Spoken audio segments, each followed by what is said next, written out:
Bonjour à tous, Ezekiel Renker, votre professeur de mathématiques, aujourd'hui avec vous pour cet atelier autour de la résolution d'exercices de mathématiques pour préparer notre brevet qui arrive dans très peu de temps. Donc j'espère que vous êtes en forme pour cette session, il faudra être bien concentré.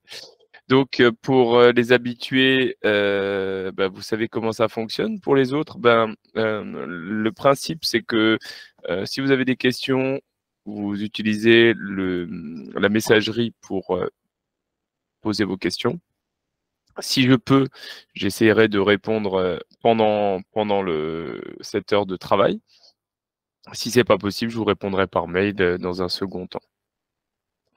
Il se peut que je ne vois pas une question ou que je rate une information. Dans ce cas-là, Marine de chez Casio Educatio sera là pour me donner un coup de main et me rappeler à l'ordre si j'ai raté quelque chose ou si j'ai oublié quelqu'un. Donc, n'hésitez pas à poser vos questions dans la messagerie et on essaiera de faire du mieux possible pour vous accompagner pour ce brevet qui aura effectivement lieu le 26 et le 27 juin. Et tout se passera bien parce que si vous êtes là aujourd'hui, c'est que vous avez envie de bien vous préparer et que vous l'avez certainement fait tout au long de l'année. Donc, je vois qu'il y a encore des personnes qui arrivent et donc c'est très bien. On va commencer par quelques conseils que je vous donne d'ordre général et ensuite on attaquera la résolution du sujet que j'ai retenu, c'est-à-dire le sujet qui avait été donné en 2019 en Nouvelle-Calédonie, un sujet qui reprend un petit peu plusieurs notions et où on va pouvoir faire le tour des notions importantes que vous devez maîtriser. Alors, première chose, lors de l'examen du brevet, ça sera votre premier examen certainement et du coup, il y aura beaucoup de stress et c'est tout à fait naturel. Donc il va falloir qu'on apprenne à gérer ce stress et à voir comment faire pour que ça se passe le mieux possible. Donc, lorsque vous allez arriver dans la salle, vous allez recevoir des feuilles de copie double pour vos écrits. Évidemment, on ramène pas ses propres papiers, ses propres brouillons. Tout sera fourni par l'Éducation nationale. Et donc, je vous conseille fortement de prendre le temps avant le début de l'épreuve, et c'est tout à fait autorisé, de compléter les en-têtes où on doit indiquer son nom, prénom, etc. Donc, ce qui vous sera demandé, c'est le numéro de candidat. Au tableau, le surveillant aura indiqué un numéro d'épreuve, de sous-épreuve, etc.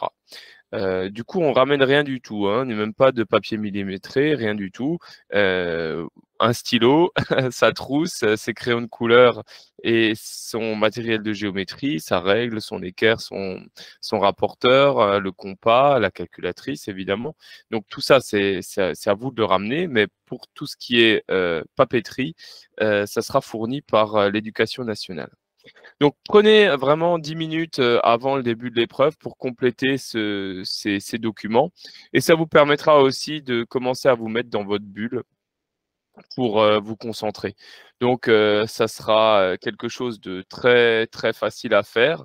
Et ça permettra de faire le vide autour de soi, d'oublier les copains, d'oublier le stress de la journée et de se focaliser sur ce qui va venir 5 ou 10 minutes après, une fois que l'enveloppe avec les sujets seront transmis. Alors, je vous conseille également de compléter 2 feuilles, 2 copies doubles, puisque certainement vous aurez besoin que d'une seule copie double pour la rédaction de votre sujet de brevet de maths. Mais on ne sait jamais, peut-être qu'il y a un raté, il va falloir recopier des choses. Donc, c'est toujours bien d'avoir une deuxième feuille. Et puis, si jamais vous avez beaucoup de choses à noter et qu'il vous faut une deuxième copie double, elle sera déjà prête. Donc, prenez ce petit temps pour faire ça et le faire correctement pour éviter tout stress inutile. Ensuite, un deuxième point important, c'est de numéroter correctement les pages. Donc, comme lors d'un énoncé, les pages sont numérotées 1, 2, 3, 4, 5, 6, 7. On vous demandera de faire pareil sur votre copie réponse. Et donc, admettons que vous ayez complété 7 pages, on vous demandera de numéroter chacune des pages. En bas à droite, il y a un espace qui est prévu à cette destination. On mettra 1 sur 7 pour la deuxième page, 2 sur 7 pour la troisième page, 3 sur 7, etc. Ça permet en fait d'éviter les erreurs lors des corrections. Par exemple, un correcteur qui reçoit une copie qui est numérotée 3 sur 7, 4 sur 7, 5 sur 7, il verra tout de suite qu'il y a quelque chose qui ne va pas et qu'il manque 2 pages, les numéros 1 et 2 qui sont manquantes. Pareil pour les annexes. Les annexes devront être numérotées et feront partie de l'ensemble des copies que vous allez rendre.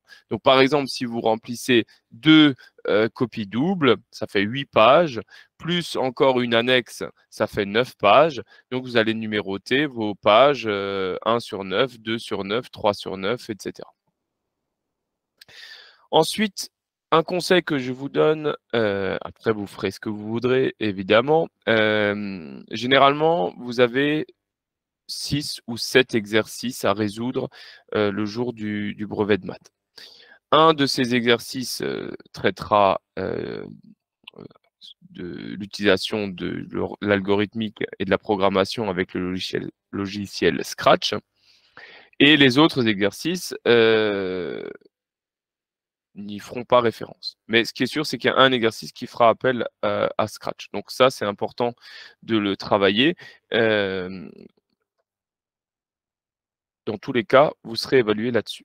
Donc, parmi les exercices, il y a des exercices qui vont vous sembler beaucoup plus faciles à faire, à résoudre, parce que c'est quelque chose que vous avez déjà travaillé en classe, vous reconnaissez une situation qui vous est familière. Donc moi, je vous encourage très, très fortement à ne pas commencer par l'exercice 1, mais à commencer par rédiger l'exercice qui vous paraît le plus agréable, le plus facile à résoudre. Pas forcément l'exercice où il y a le plus de points à gagner, mais un exercice qui va vous sembler facile. Ça permettra de rentrer dans l'examen de façon détendue. Et ensuite, une fois que l'exercice 1 sera lancé, le premier exercice sera lancé, admettons que ce soit l'exercice 4, il vous sera très facile d'enchaîner avec un autre exercice et le stress ne sera plus du tout le même qu'en début d'épreuve. Donc, ne cherchez pas à lutter contre ce stress. Forcément, il y aura un petit stress qui va apparaître. C'est tout à fait naturel, mais on va le dompter de cette façon-là, en remplissant les en-têtes, en commençant par un exercice qui paraît le plus facile. Et ainsi, on évitera de se retrouver dans une spirale infernale où on commence stressé, on commence par le premier exercice où on ne comprend pas forcément l'énoncé correctement, et ainsi de suite, ça se passe mal. Donc, essayons de faire en sorte que les choses s'enchaînent de façon positive, et donc essayons de commencer par un exercice qui vous paraît plus agréable. Et pour finir, pour les conseils, pensez à emporter votre calculatrice, évidemment, mais ça ne suffit pas. Sur votre calculatrice, il faudra y faire mention de votre nom et de votre numéro de candidat. Donc, votre numéro de candidat, celui-là, vous allez le trouver très facilement sur votre convocation. Donc, vous recopiez ça sur une étiquette et que vous allez scotcher sur le couvercle et également sur la calculatrice. Ça évitera en fait qu'on vous soupçonne de partager votre calculatrice avec un camarade. Donc, un surveillant peut très bien confisquer une calculatrice si celle-ci n'a pas de numéro de candidat et n'a pas de nom. Donc, pensez à numéroter votre calculatrice lorsque vous recevrez votre convocation avec votre numéro. Voilà. Alors, s'il y a des questions, n'hésitez pas autour de la partie un petit peu générale et comment on aborde un examen. Je suis aussi là pour répondre à ça.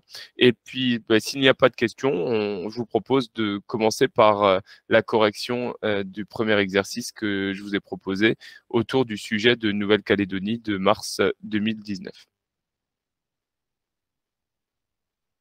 Vous pourrez également m'interrompre pendant ma correction et s'il y a des points que vous souhaitez traiter qui vont au-delà de ce qui est proposé dans l'énoncé, on peut bien sûr prendre un petit moment pour essayer d'y répondre. Je vois qu'il n'y a pas de questions dans la messagerie, donc je vais poursuivre avec l'exercice 1. Donc l'exercice 1 qui était proposé, c'était un QCM, donc un questionnaire à choix multiples. Et ici, il est bien précisé, et ça, il faut faire très attention le jour J. Ça peut être différent de ce qui est proposé là. Mais dans cet exercice, une seule des 3 réponses proposées est exacte. Ça sous-entend bien sûr que vous aurez 2 réponses qui sont inexactes. Et on ne demande pas de justifier. Donc, aucune justification n'est demandée. Donc, attention, tous les QCM dans les énoncés de brevet ne sont pas toujours, l'exigence n'est pas toujours de ce niveau-là. Donc, vérifiez bien dans l'énoncé qu'est-ce qui est attendu et il se peut qu'on vous demande de justifier. Ici, c'est clairement écrit, aucune justification n'est demandée. Donc, dès que l'on trouve la bonne réponse, on peut s'arrêter et passer à la question suivante. Ou alors, si on trouve 2 mauvaises réponses, ben, on peut aussi s'arrêter et garder la 3e valeur. Donc, pour la première question, la décomposition en facteur premier de 1600, on ne voit pas bien l'exercice 1. Alors, si vous voulez, je peux agrandir et je ferai la démarche inverse quand je voudrais proposer l'autre écran. Alors,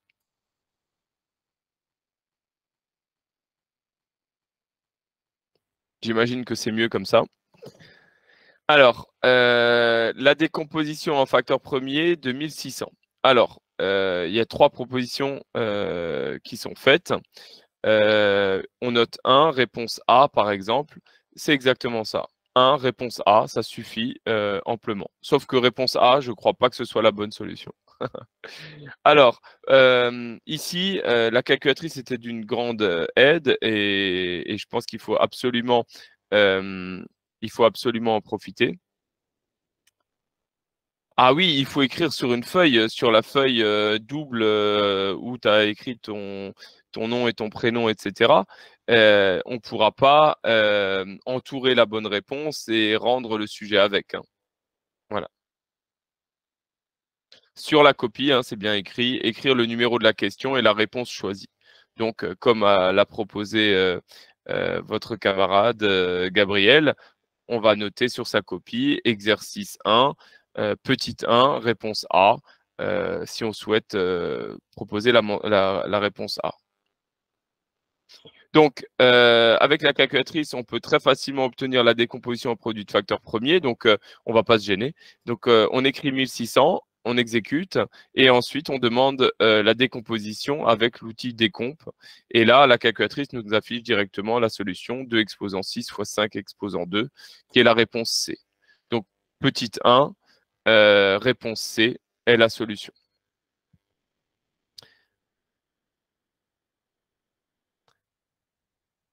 Alors, comment est-ce que l'on fait pour ce type de calcul? Donc, la décomposition en produit de facteur premier, c'est ce qui est demandé, c'est de tester l'algorithme que vous avez appris hein, à utiliser, c'est de tester l'ensemble des diviseurs premiers. Donc, on commence par 2. On regarde si 1600 est divisible par 2. Donc, 1600, est-ce qu'il est divisible par 2? Oui. Parce que c'est un nombre qui est pair, donc on va diviser par 2. Tant qu'on peut diviser par 2, on va diviser par 2. Et là, on va pouvoir le faire 6 fois.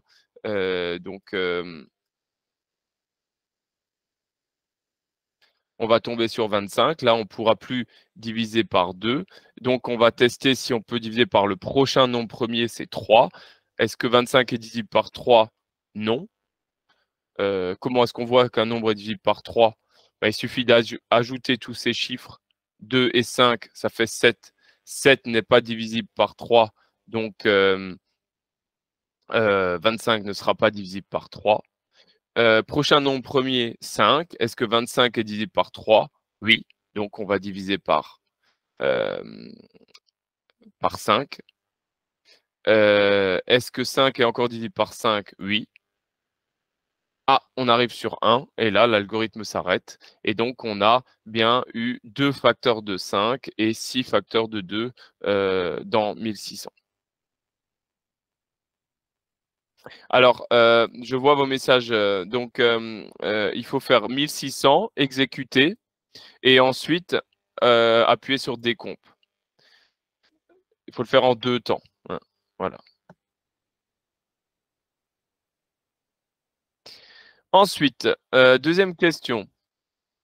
Sachant que EF parallèle à MN et que EA égale 2 cm, AM égale 5 cm, EF égale 4 cm, la longueur MN est égale A. Donc, vous reconnaissez ici quelle situation? Effectivement, on reconnaît ici une situation de Thalès avec 2 droites séquentes en A, coupées par 2 droites parallèles, EF et MN. Donc, les conditions pour le théorème de Thalès sont réunies. On a bien donc les 2 droites séquentes coupées par 2 droites parallèles. Donc, on va pouvoir appliquer le théorème de Thalès. Que dit le théorème de Thalès? Il dit que les longueurs du petit triangle sont proportionnelles aux longueurs du grand triangle. Donc, on a EA sur AM qui est égal à AF sur AN qui est égal à EF sur MN. Donc, on a, je l'ai noté par ici, je vais agrandir un peu. On a donc cette égalité, AE sur AM égale AF sur AN égale EF sur MN. Et donc, quand je remplace avec les longueurs que je connais EA, je connais AM, je connais EF, on va se retrouver avec 2 sur 5 égale 4 sur X, avec cette égalité. On n'a aucune information sur AF et AN, donc on ne les remplace pas, on le laisse de côté, ce quotient. Donc, on a 2 cinquièmes égale 4 sur quelque chose. Et là, bah, la calculatrice est à nouveau une bonne aide, puisque avec le menu quotient, on va pouvoir résoudre ce type de questions très facilement. Donc, quand l'inconnu est au dénominateur, c'est la deuxième proposition. Donc, on va mettre 2 au numérateur sur 5, et pour l'autre, 4 au numérateur et x au dénominateur. On appuie sur XZ, il nous propose x égale 10. Et si on revient à l'énoncé, la deuxième proposition était x égale 10.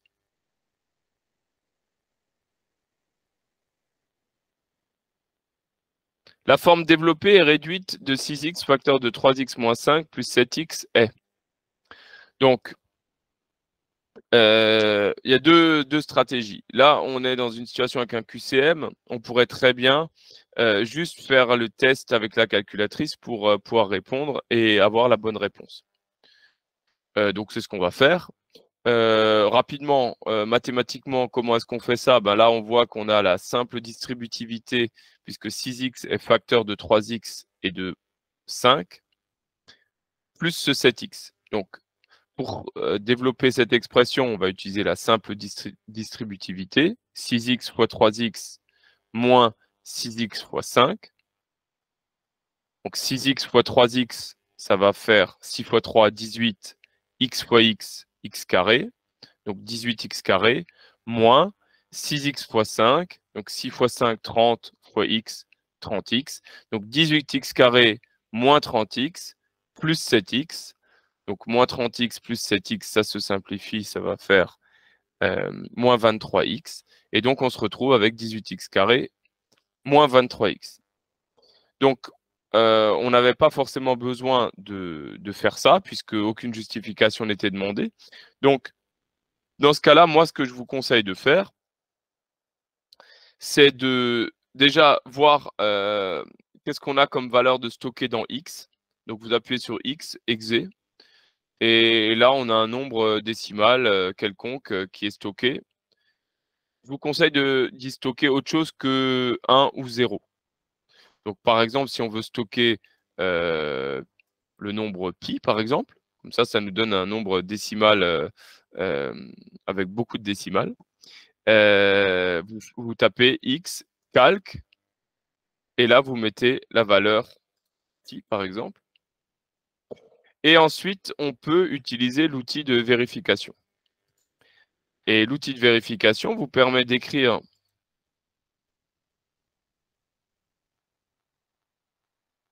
l'égalité. Donc la première, et c'est celle qu'on avait trouvée qui était exacte. Et là, on appuie sur exe pour savoir si, il y a égalité. Ah, faux. Ah oui, mais oui, je sais pourquoi. Parce que j'ai mal recopié l'expression. Il y avait encore un plus 7x ici, dans le membre de gauche. Et donc, effectivement, c'est vrai. Merci, j'avais oublié les 7x. Merci Lily d'être attentive. Donc, si par contre, bah, vous l'avez vu, hein, si je me trompe et que je mets 18x au carré moins 37x comme certains d'entre vous avaient proposé, la calculatrice va m'indiquer faux. Alors, je tiens vraiment à vous rendre attentif sur le problème qui peut apparaître quand on a 0 qui est stocké dans X. Si je stocke 0 dans X, donc là j'ai fait X calque et j'ai stocké 0 dans X, et que j'utilise le menu vérification, 3x plus 2x, vous allez tous me dire ça fait 5x, évidemment. Admettons que je veuille vérifier si ça fait 89x ou 32x. Allez. D'après vous, qu'est-ce que va me répondre la calculatrice?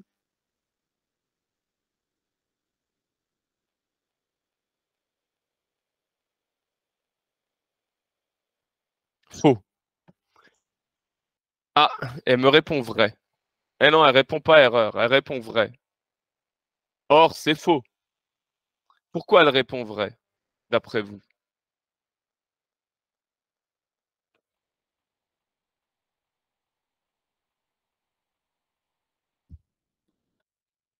Alors, pourquoi est-ce qu'elle répond vrai? Eh oui, x égale 0. Donc, si x égale 0, qu'est-ce qui se passe là?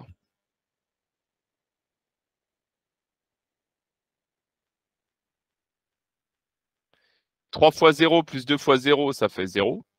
Et 32 fois 0, ça fait 0. Donc, la calculatrice, elle fait ce calcul-là. Et elle voit que le membre de gauche est égal au membre de droite. Et donc, elle va dire que c'est vrai. Maintenant, si j'avais stocké pi dans X et que je fais la même vérification,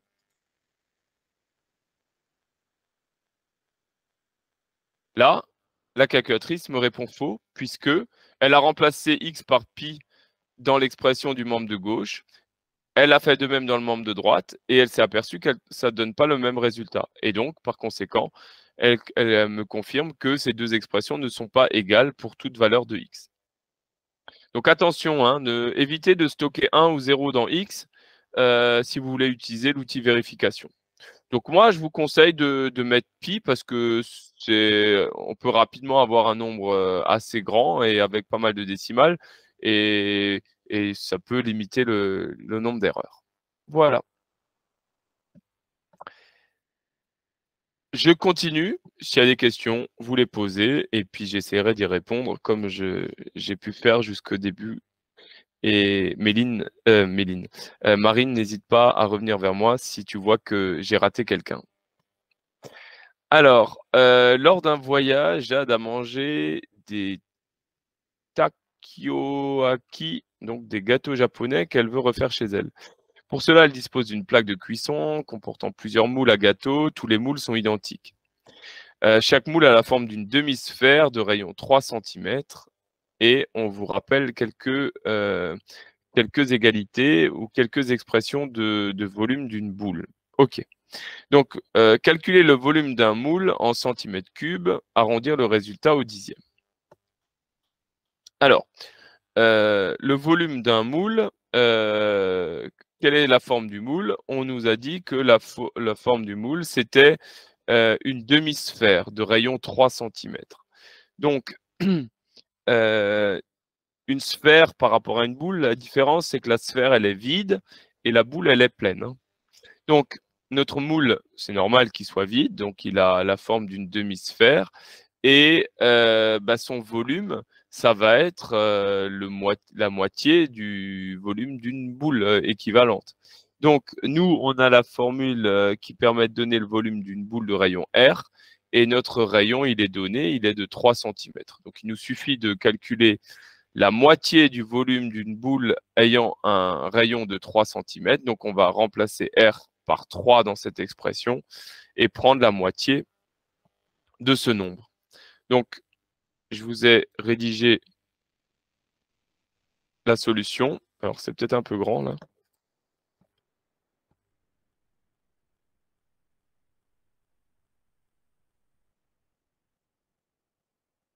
Alors, est-ce qu'au brevet, ils nous marqueront les formules? Pas forcément. Peut-être que oui, peut-être que non. Donc ça dépendra de la gentillesse de l'auteur du sujet, mais il n'y a aucune obligation. Donc moi, je t'encourage à apprendre par cœur les formules habituelles, comme la formule du volume d'une boule, puisqu'elles sont au programme de troisième et donc tu es censé les connaître. Après, il arrive très souvent que l'on rappelle quelques formules un petit peu non évidentes. Donc oui, vaut mieux les apprendre. Après, avec un peu de chance, on vous la donnera. Donc, le volume du moule, ça sera la moitié du volume de la boule. Et donc, ça sera 1/2 fois 4 tiers fois pi fois r au cube avec notre r qui vaut 3. Donc, on va faire 2 tiers multiplié par pi multiplié par 3 au cube. Et donc, je suis dans le menu vérification. Alors, on va refaire tout ça dans le menu 1, puisque sinon, ça ne fonctionne pas. Donc, 2 tiers multiplié par pi multiplié par 3 et le tout au cube. On trouve 18 pi. Donc, ça, c'est la valeur exacte du volume en centimètres cubes. Et donc, si on appuie sur la touche qui permet de passer à l'écriture décimale, donc la touche SD ici, on trouve 56,54, etc. Et dans la question, il était indiqué arrondir le résultat au dixième. Donc, au dixième, ça veut dire un chiffre après la virgule. Donc, si je coupe après le 5, ici, comme j'ai un 4 après, la réponse sera non pas 57, mais 56,5 cm3, puisque notre rayon, on l'avait exprimé en centimètres. Donc, comme on a un volume, les centimètres sont au cube. Donc, 56,5 cm3. Attention, Gabriel, de bien préciser l'unité, hein. Donc, juste mettre 56,5, tu vas perdre des points. Donc, on attend de toi de toujours préciser l'unité. Dans cette question, on considère que le volume d'un moule est de 57 cm3. Ah, voilà l'esprit brevet. Donc l'esprit brevet, c'est pas de vous piéger, hein. C'est si jamais vous n'êtes pas arrivé à résoudre la question numéro 1, que vous puissiez continuer l'exercice. Et ici, c'est rassurant. On voit que on aurait dû trouver 57 cm3. Nous, en ayant répondu 56,5, on s'aperçoit que on est dans le bon. On a dû bien répondre. D'accord? Alors, Jade a préparé 1 litre de pâte. Elle doit remplir chaque moule aux 3/4 de son volume. Combien de gâteaux peut-elle faire? Justifie ta réponse. Donc, les 3/4 du moule. Donc, là, on va partir avec la valeur qui est annoncée, 57. Donc, prendre les 3/4, c'est multiplier par 3/4. Donc, si je prends les 3/4 du moule, j'aurai un volume de 42,75 cm3. Et j'ai 1 litre de pâte. Donc, avec 1 litre, combien de centimètres cubes je vais pouvoir obtenir? Et du coup, sachant que 1 moule nécessitera 42,75 cm3,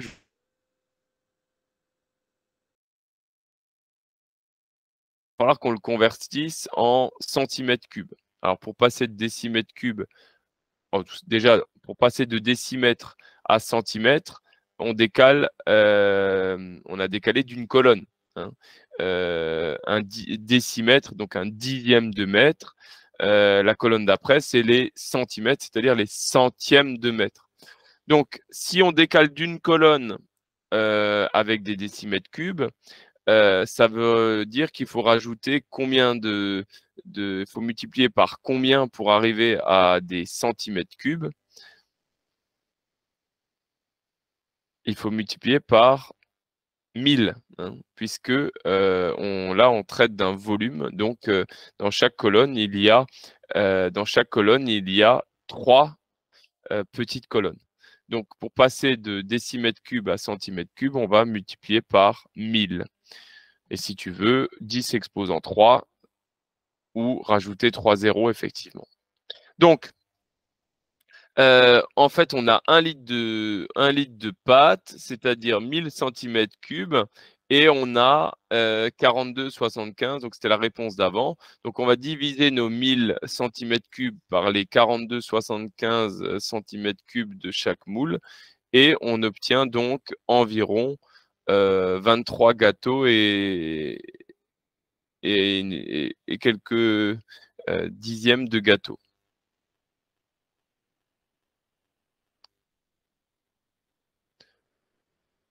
Donc, on pourra réaliser 23 gâteaux. C'est ce que j'ai noté dans la correction.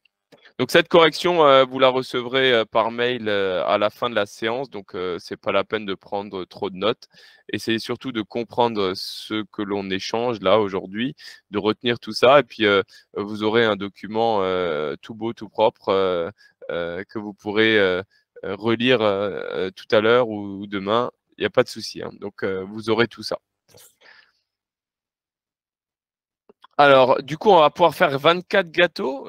Théo, qu'est-ce que vous en pensez, les collègues? Moi, j'ai annoncé 23 gâteaux.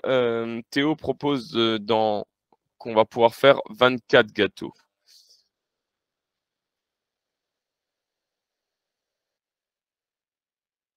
Eh oui, le 24e ne pourra pas être terminé. Effectivement, Roman a raison. Tu auras de la pâte pour 23 gâteaux et un peu de pâte. Mais un peu de pâte qui ne suffira pas à compléter les 3/4 du moule comme on le souhaite. Donc, on pourra faire 23 gâteaux et puis un petit gâteau, un tout petit. Voilà. Et un 24e incomplet, exactement. Bon. Alors, si vous voulez, on va poursuivre avec l'exercice 3. On considère la fonction g représentée dans l'annexe 1, donner l'antécédent de 4 par g. Alors, je vais juste garder l'énoncé sous les yeux et je vais vous montrer l'annexe 1. Alors, l'annexe 1, c'est un document qui sera fourni avec l'énoncé et que vous pourrez dégrafer de l'énoncé pour, par exemple, ici, compléter le tableau de valeur ou compléter la représentation graphique. Donc, la question était, on considère la fonction g représentée dans l'annexe 1, donc c'est la fonction dont la représentation graphique est la droite bleue. Donner l'antécédent de 4 par la fonction g. Alors, l'antécédent de 4, c'est donc une image. Donc, l'antécédent de 4, on va chercher où se trouve le point qui a pour image 4. Le point qui a pour image 4 est ici. Et donc, on voit que c'est x égale 2 qui a pour image 4. Donc, l'antécédent de 4 par g est 2.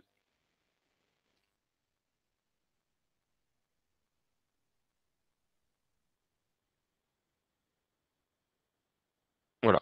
Si vous voulez, sur votre copie, vous avez intérêt à mettre des pointillés ou de le faire comme ça avec un trait de couleur pour indiquer que vous êtes parti de 4 l'image pour aller chercher l'antécédent.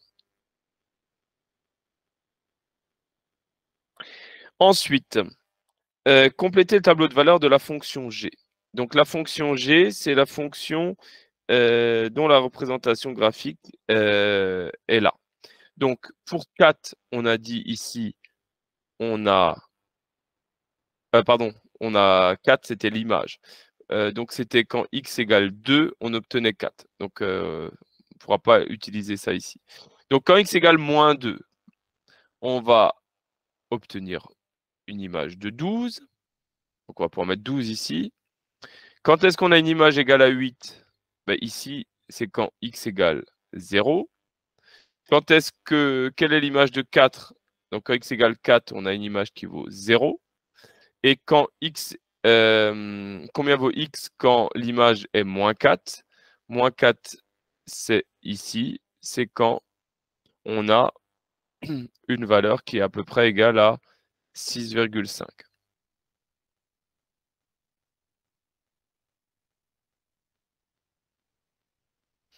Alors, j'essaie de lire en même temps vos...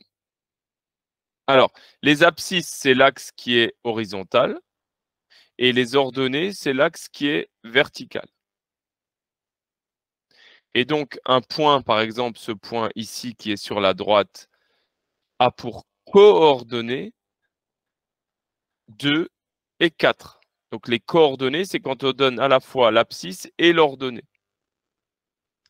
Alors, cette fonction-là, dont la représentation graphique est une droite, vous savez que c'est une fonction linéaire ou affine? Qui peut me dire?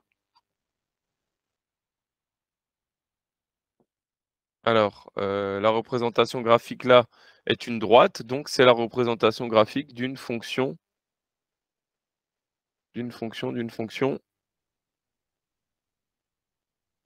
affine, d'accord? Une fonction linéaire, sa représentation graphique, ce sera une droite, mais qui passe par l'origine du repère. Et une fonction linéaire, ça traduit une situation de proportionnalité, alors qu'une fonction affine ne traduit pas une situation de proportionnalité.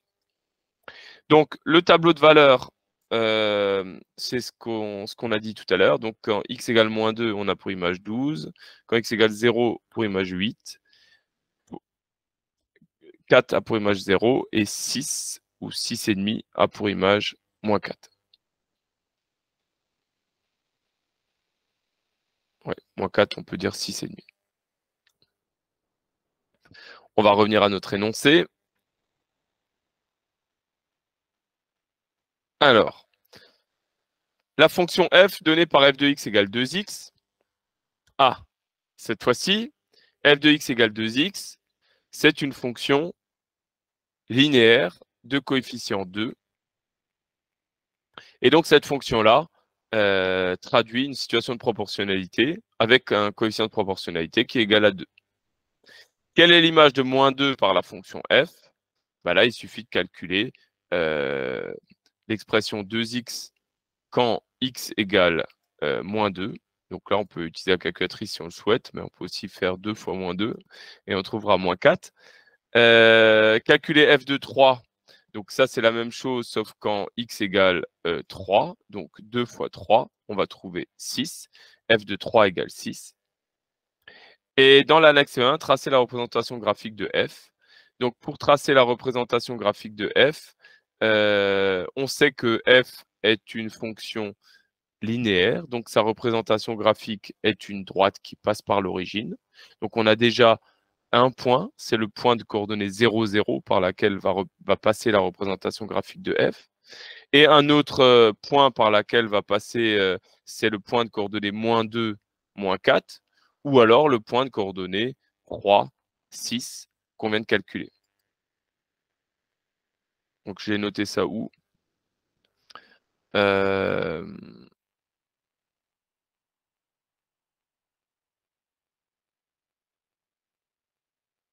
Alors, je ne l'avais pas noté. OK.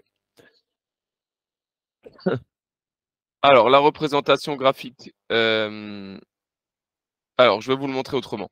Elle est ici, en rouge, mais je vais vous la montrer un petit peu plus tard, avec la calculatrice, comment faire pour que vous puissiez, avoir une, représentation, visuelle de la situation.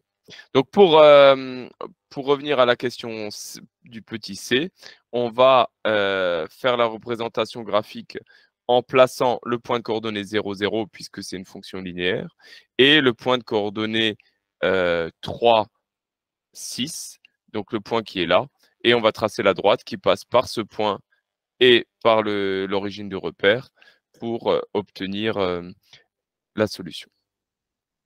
Ah, j'avais pas vu toutes vos réponses. J'étais un peu plus haut dans la messagerie.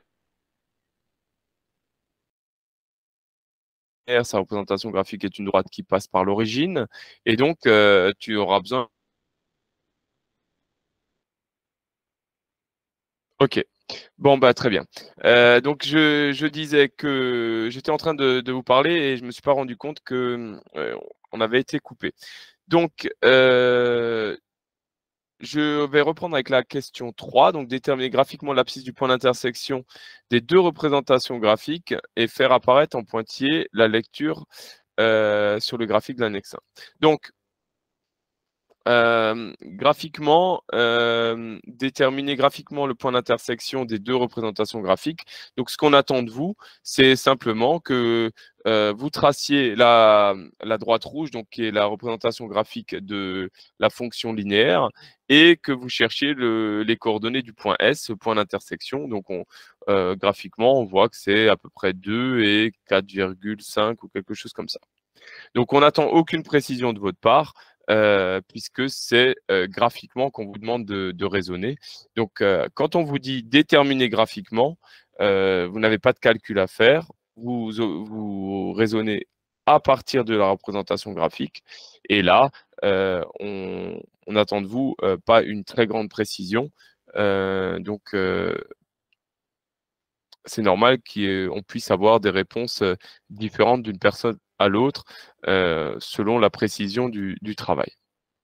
Donc, faire apparaître en pointillé la lecture sur le graphique. Donc, ce qu'on attend de vous, c'est ce que je vous ai montré tout à l'heure, c'est que, comme ici par exemple, on indique avec des pointillés ou avec un trait la lecture que l'on a faite. Voilà. Donc, la fonction g qu'on avait dans l'annexe 1, c'est la fonction g de x égale -2x plus 8. Donc là, on reconnaît qu'il s'agit d'une fonction affine, puisque elle est de la forme a fois x plus b. Donc on avait déjà dit tout à l'heure que, étant donné que sa représentation graphique était une droite qui ne passait pas par l'origine, on se doutait qu'il s'agissait d'une fonction affine. Donc là, on a son expression algébrique et donc elle est entièrement déterminée puisqu'on connaît son coefficient directeur qui est -2 et on connaît son ordonnée à l'origine. Alors, c'est là que je voulais vous montrer avec la calculatrice. En fait, vous avez un outil qui s'appelle Tableau où vous pouvez saisir l'expression de deux fonctions. Donc, par exemple, la fonction f qui est égale à 2x et la fonction g de x qui vaut 2x plus 8. Donc, on pourrait très bien faire un tableau de valeurs entre -2 et 10 avec un pas de 1. Donc là, on aurait les images pour différentes valeurs de x qui va de -2 jusqu'à 10. Et vous pouvez même en rajouter. Hein, pour x égale 15, il vous calcule f de 15 et g de 15. Et là, si vous générez le QR code correspondant à ces 2 fonctions, vous faites seconde QR. Vous avez un QR code, donc là, vous pouvez le flasher avec l'application Casio et du plus, ou alors vous double-cliquez, comme moi avec l'émulateur, vous double-cliquez sur le QR code et là, on verra apparaître via ClassPad, l'application ClassPad en ligne, on verra apparaître la représentation graphique et voilà, elle est là. Donc, vous voyez que notre fonction G de X qui avait été donnée dans l'annexe, elle est là, et notre fonction f de x, elle est ici. Alors, bien sûr, le jour du brevet, vous ne pourrez pas sortir votre téléphone pour scanner le QR code ou double-cliquer sur le QR code, mais pour préparer son travail, ça peut être intéressant. Et donc, le point de coordonnée, le point d'intersection des deux droites, c'est le point d'abscisse 2 et d'ordonnée 4. Voilà. On nous demande de résoudre l'équation 2x égale moins 2x plus 8. Alors, Roman me dit que normalement la solution de l'équation est 2. Alors, on peut vérifier. Hein, dans le membre de gauche, 2 fois 2, ça fait 4. Et dans le membre de droite, moins 2 fois 2, ça fait moins 4. Et moins 4 plus 8, ça fait 4. Effectivement, quand x égale 2, le membre de gauche et le membre de droite sont égaux. Très bien, Roman. Alors, ce qu'on attend de vous, ce n'est pas la solution. En tout cas, pas uniquement, mais ce qu'on attend de vous, c'est comment vous avez résolu. Donc, je voulais rédiger ici. Donc, on veut résoudre cette équation. Donc, ça veut dire que on veut avoir x dans le membre de gauche et un nombre dans le membre de droite. Ça veut dire que ce moins 2x, il nous embête dans le membre de droite.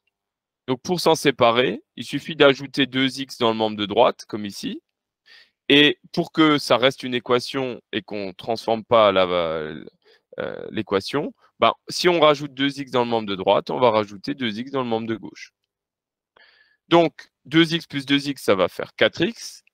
Et moins 2x plus 2x, ben, ça disparaît.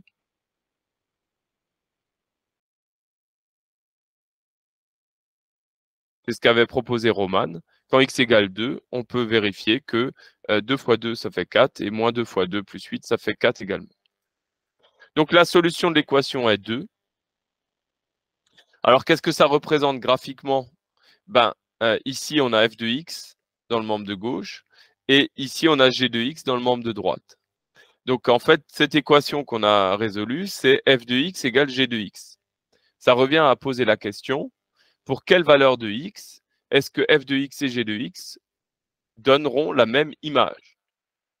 Ben, graphiquement, c'est ce qu'on a obtenu ici. Pour quelle valeur de x est-ce qu'on a la même image? Ben, c'est quand on a le point d'intersection. On obtient la même image uniquement quand x égale 2. Pour toutes les autres valeurs de x, l'image pour f de x ou pour g de x n'est pas la même. Pour x égale 2, qu'on remplace x par 2 dans l'expression de f ou dans l'expression de g, on va trouver 4. Donc, que représente graphiquement le résultat précédent? Ben, le résultat précédent, c'est-à-dire la solution, c'était 2. X égale 2 représente l'abscisse du point d'intersection des représentations graphiques des fonctions g et f. Donc la solution de l'équation 2x égale moins 2x plus 8 représente l'abscisse du point d'intersection des représentations graphiques de f et de g.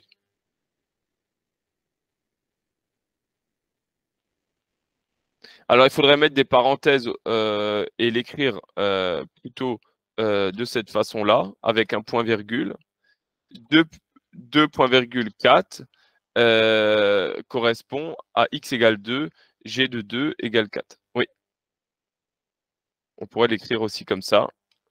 G de 2 égale 4 et f de 2 égale 4 également. Tout à fait.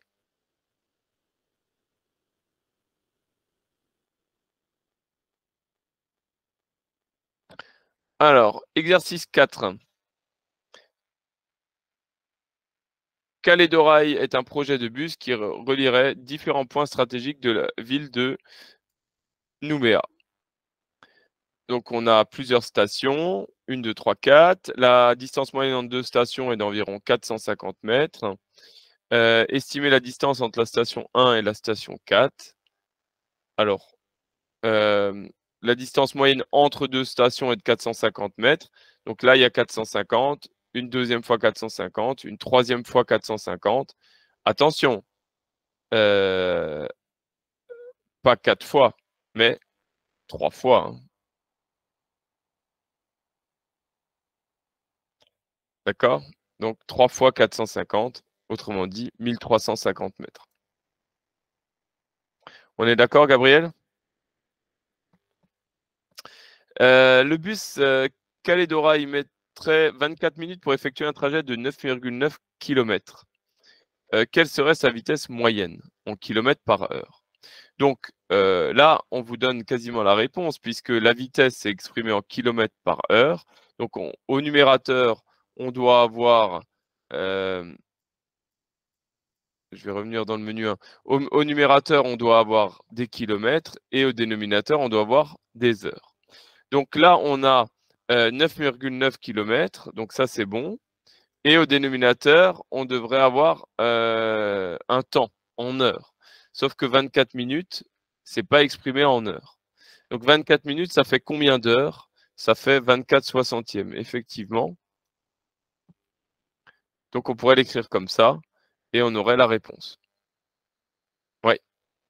Alors un autre outil qui permet de convertir les heures en minutes et les minutes en heures, c'est cet outil. Donc là, on a 24 minutes.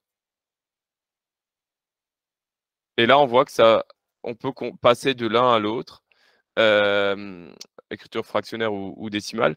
Donc 24 minutes, ça fait 0,4 heures.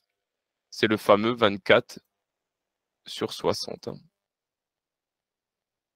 Donc ça, c'est l'outil de conversion d'heures en minutes qui peut être intéressant de maîtriser.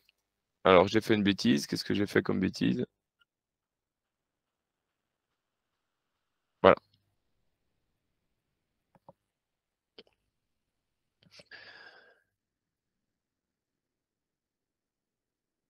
Donc, sa vitesse moyenne, on a dit 24,75 km par heure. Actuellement, un ticket de bus coûte 190 F. Le ticket de bus Calais d'Orail coûterait 40% plus cher. Quel serait le prix du nouveau ticket de bus? Donc, une augmentation de 40%. Donc, on avait dit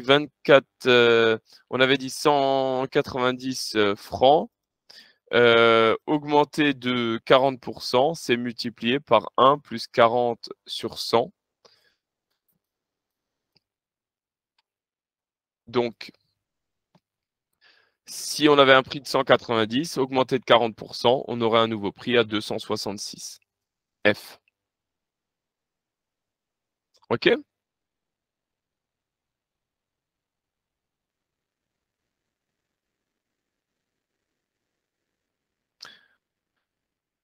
L'exercice 5. On a un classement des 21 pays ayant obtenu des médailles d'or lors des Jeux olympiques d'hiver de Pyeongchang en 2018 en Corée. On considère la série constituée des nombres de médailles obtenues par chaque pays. Le classement est résumé dans la feuille de calcul ci-dessous. Calculer le nombre moyen de médailles d'or par pays, déterminer la médiane, interpréter le résultat.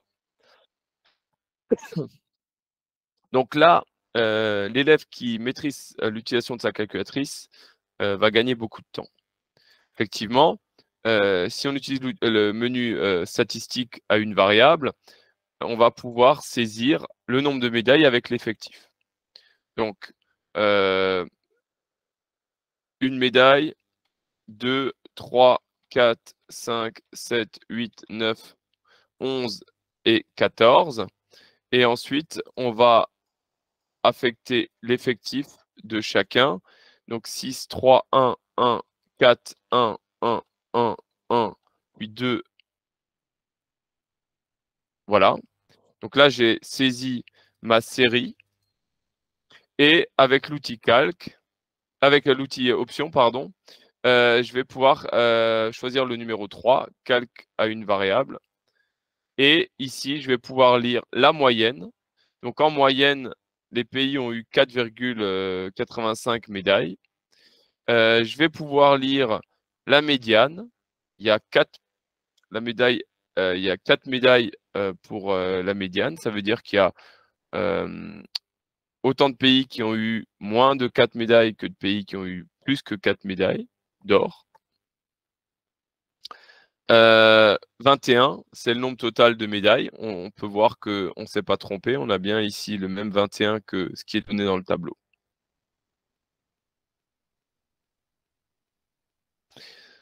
Interpréter le résultat. Donc, interpréter, typiquement, c'est par rapport à la médiane qui vaut 4. Qu'est-ce que ça veut dire que la médiane est de 4 médailles d'or? Ben, ça veut dire qu'il y a autant de pays qui ont eu moins de 4 médailles d'or que de pays qui ont eu plus que 4 médailles d'or. Le max a été à 14 et le min a été à 1. Donc, on a une étendue de 14 moins 1 de 13. Ça veut dire que il y a une grande disparité entre les pays qui ont eu qu'une médaille et les pays qui ont eu le plus de médailles. Donc, il y a 14 médailles pour un des pays. Donc, voilà, ça, pour 2 pays, pardon.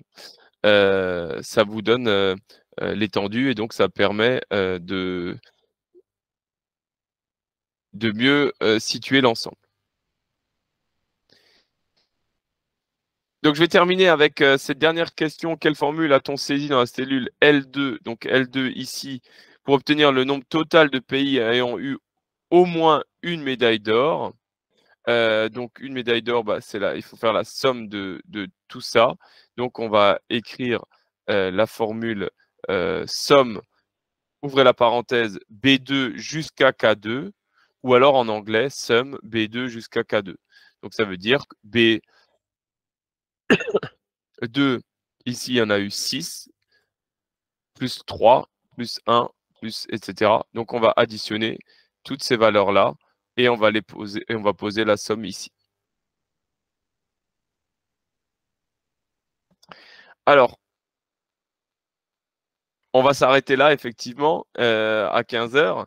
Il nous reste l'exercice 6 et l'exercice 7 à traiter. Je vous les ai corrigés dans le document qui va vous être envoyé. Et je vous encourage à tester l'exercice 6 et l'algorithme qui a été proposé, que vous pouvez utiliser, que vous pouvez tester avec l'outil algorithmique de votre calculatrice qui se trouve ici en dernière position. Donc, n'hésitez pas à vous approprier cet outil-là. Ça peut vous aider pour faire un petit test sur un programme Scratch qui sera proposé dans le jour du brevet. Donc, j'espère avoir pu répondre à vos questions, à vos difficultés. Et donc, si jamais il y a des questions supplémentaires, n'hésitez pas à envoyer un petit mot à Marine de chez Casio Éducation et on se fera un plaisir d'essayer de vous répondre. En tout cas, bon courage à tous, bonne réussite à tous et j'espère à l'année prochaine peut-être pour des ateliers niveau seconde. Merci beaucoup. Bon courage, travaillez bien.